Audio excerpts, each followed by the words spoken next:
अच्छा फ्रेंड्स, कैसे हैं आप लोग सब। अच्छा, कल मैं एक वीडियो देख रही थी जो हमारी मीडिया फ्रेंड हैं उनकी। हाँ, मीडिया फ्रेंड नहीं कह सकते, वो शौकिया फ़नकार के हैं तो ज़्यादा ये वर्ड जो है ना सूटेबल है, क्योंकि ऐसे शौकिया फ़नकारों ने आकर तो मीडिया को भी दांव पे लगा दिया है, जो कि विदाउट एनी पे काम करने को और स्क्रीन पे बैठने को तरजीह देते हैं। और इन्होंने ही आकर धज्जियाँ उड़ा दी हैं हमारे मीडिया की भी। तो वो एक मतलब मोहब्बत पे थोड़ा सा लेक्चर उनका एक आध चल गया, क्लिक कर गया, तो उन्होंने अपने आप को जो है फ़िलासफ़र ही समझ लिया है। तो वो कल एक बात बोल रही थी कि मोहब्बत जो है तवज्जो मांगती है। जब तक मोहब्बत तवज्जो उसको मिलती रहती है तो वो परवान चढ़ती रहती है। जैसे ही मोहब्बत की तवज्जो अगले बंदे की ख़त्म होती है तो मोहब्बत भी ठूस हो जाती है। तो मुझे समझ ही नहीं लगती, मैं मोहब्बत में दिल भरने की कायल नहीं हूँ। मतलब मोहब्बत में दिल भरना क्या होता है? मोहब्बत एक ऐसा लफ्ज़ है जो आप किसी के लिए बोल दो तो फिर वो एंड है। मतलब प्यार है, किसी का अच्छा लगना है, फिर मोहब्बत प्यार होना है, फिर इश्क होना है, फिर मोहब्बत से मवद्दत तक जब कन्वर्ट ना हो जाए तो वो मोहब्बत नहीं उसको आप कह सकते। उसको दिल लगी कह सकते, दिल फेंकना और इस तरह के कुछ उसको कलमात से बुलाया जा सकता है, लेकिन उसको मोहब्बत का नाम नहीं दिया जा सकता, क्योंकि मोहब्बत जहाँ पे लफ्ज़ आ जाता है तो फिर कुछ भी नहीं बचता बाकी। फिर वो खुद ब खुद ही कन्वर्ट हो जाती है मवद्दत में, जहाँ सिर्फ आप अपने आप को माइनस करके सिर्फ महबूब को सामने रखते हो। वो महबूब किसी सूरत में भी हो सकता है, वो लाजमी नहीं है कि कोई आपका मतलब जिसको आप लवर भी बोलते हैं, किसी ख़ास शख्स से मोहब्बत होना वो नहीं। आप उसमें कोई भी आ सकता है, रिश्ता आ सकता है, आपका बच्चा अपना आ सकता है, आपका बाप आ सकता है, आपकी माँ आ सकती है, आपकी बहन भाई आ सकते हैं, कोई भी इसमें आ सकता है। लेकिन जब आप मोहब्बत का लफ्ज़ इस्तेमाल करते हैं तो उनको मैं ये कहना चाहूँगी कि मोहब्बत तो फिर दिल भरने का नाम नहीं है। क्योंकि मैं अगर किसी शख्स से मोहब्बत का दावा करती हूँ तो मैं तो सारी ज़िंदगी उसको देख सकती हूँ, मेरा तो दिल नहीं भरेगा, क्योंकि मुझसे मोहब्बत करती हूँ। तो पता नहीं ये लोग कहाँ से आ गए हैं, हमारे मीडिया में घुस गए हैं और इनको किसी चीज़ का ना पता है ना इल्म है। बस एक आध को मुंह से वो जिसे बोलते हैं ना कि आमद होना, ये वो लोग हैं जिनको बैठे बैठे एक आमद हुई, आपने वीडियो बनाकर डाल दी सोशल मीडिया पे, वो क्लिक कर गई तो आप उसी इशू को अपने आप को उसी इशू में जो है वो माहिर समझने लग जाते हैं कि इस पे तो हमने अबूर हासिल कर लिया है। और इसी को लेकर हम लोग, मैं अक्सर इस देखती हूँ कि उनकी मोहब्बत पे बड़ी बड़ी वीडियोज़ आ रही होती हैं और अजीब सी शौहर पे बीवी पे, मुझे नहीं समझ लगती ये क्या लोग हैं, किस तरह के लोग हैं जो एक आमद पे जो हैं वो फ़िलासफ़र बन के बैठ जाते हैं और लेक्चर शुरू कर देते हैं।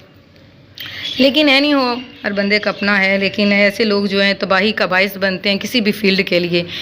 तो ये हमारे जो हैं ऊपर बैठे हुए हमारे मीडिया हाउसेस मालिकान, उनको भी देखना चाहिए कि सिर्फ वो इसी को देखते हुए कि ये फ्री ऑफ कॉस्ट कर रहा है काम, तो उसको फटाफट से रख लेना और जो काम वाले लोग हैं उसको जो है वो माइनस कर देना।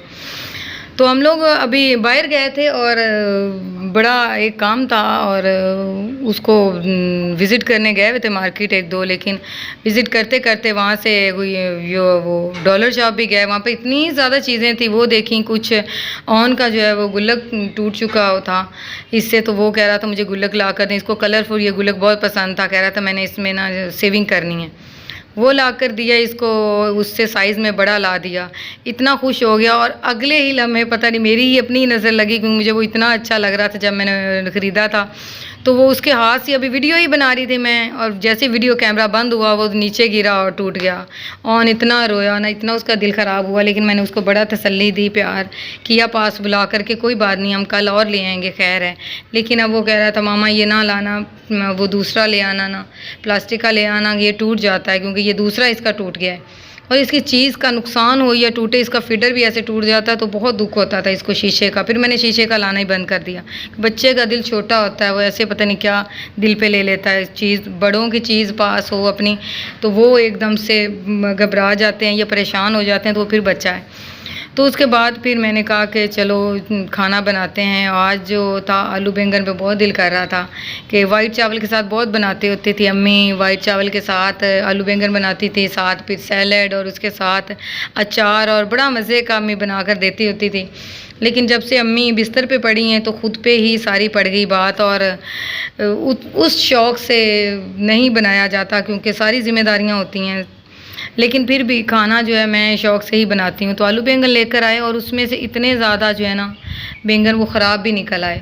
और एक चीज़ बताऊँ, जो ख़ास तौर पे बैंगन होते हैं ये गोल वाले, बैंगनी वो लंबी होती है, ये जो गोल वाले बैंगन होते हैं इनको बड़ा ध्यान से काटना चाहिए, एक-एक को देखकर पीस को काटना चाहिए, क्योंकि इनमें अक्सर ही जो है ना वो ख़राब होते हैं और इसमें ब्लैक कलर के वो कीड़े से पड़ जाते हैं। तो इसको बड़े ध्यान से काटना चाहिए और इसमें से भी कम से कम 3 से 4 जो बैंगन थे वो ख़राब ही निकले थे। मैंने कहा कि जितनी देर मैंने ये सारी सब्ज़ियाँ डालनी उतनी देर साथ मैंने चावल जो हैं वो फटाफट से उसमें डालकर कढ़ाई में, तो मैंने कहा ये उतनी देर चावल बॉयल हो जाएँ, क्योंकि रात का 12:30 का टाइम हो चुका था और भूख भी अरूज पर थी और लेट भी काफ़ी हो गए थे। तो मैंने कहा कि बच्चों को भी भूख लगी है, तो जल्दी जल्दी से मैंने साथ इसको सब्ज़ी को इकट्ठा ही डालकर मिक्स कर दिया और साथ जो है वो चावल चढ़ा दिए। मैंने कहा उतनी देर बॉयल चावल जो है वो तो बन जाए, उसमें नमक ही डालना होता है और क्या डालना होता है। नमक डालकर फिर मैंने उसको ढक्कन देकर ऊपर रख दिया। मैंने कहा उतनी ये दम पे ज़रा पक जाएँ। तो जितनी देर मैंने सब्ज़ी काटी तो चावल ऑलमोस्ट हाफ़ बॉयल हो चुके थे और विदिन 5 मिनट उन्होंने बन जाना था। तो मैंने कहा टाइम वेस्ट करना है, मैंने सब्ज़ी बनानी उतनी देर बस चावल ही बन जाएंगे, क्योंकि उसमें लगी हुई हूँ तो एक काम हो जाए।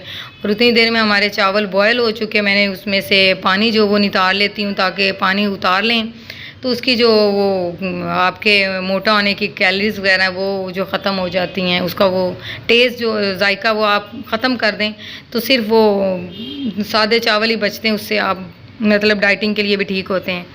तो वो चावल मैंने वो दम पे रखे और चावल बन गए, उसके साथ ही मैंने जो है उतारा और उसके ऊपर रख दिया सालन का वो सारी सब्ज़ी मिक्स की हुई थी, उसको मैंने हल्की आंच पे दम पे रख दिया। मैंने कहा ये जो है उतनी देर में बन जाएगा, थोड़ा टाइम लगेगा इसको, 10-15 मिनट में ये गल जाती है। और ये बिल्कुल नरम हो गई थी, पक गई थी। लेकिन एक चीज़ इसका भी ध्यान रखना पड़ता है कि जब ये गल जाए सब्ज़ी, उसके बाद आपने तेज़ आंच करके इसको 3 से 4 मिनट अच्छी तरह इसकी भुनाई करनी है, ताकि जब इसका ऑयल अलग हो जाए तो फिर ये मज़े के लगते हैं, क्योंकि इसमें हल्का हल्का पानी जो है ना वो बहुत गंदा लगता है, फिर वो मज़ा नहीं आता। तो उसके साथ ही मैंने कहा कि एक जो है जल्दी से सलाद काट कर तो प्लेट जो है फटाफट से सिस्टर के लिए पहले भेज दूँ, क्योंकि उनको भी बहुत भूख लगी हुई थी। तो उनको हम लोग पहले भेज देते हैं ताकि फिर इजी हो के बच्चे फिर आराम से खाना खा लेते हैं। तो उनकी मैंने प्लेट बनाई और भेज दी और इस तरह बहुत अच्छा दिन गुजरा, अल्लाह पाक का ढेरों शुक्र किया। तो मिलते हैं एक नए व्लॉग में, अपना ख्याल रखिएगा, अल्लाह हाफिज़।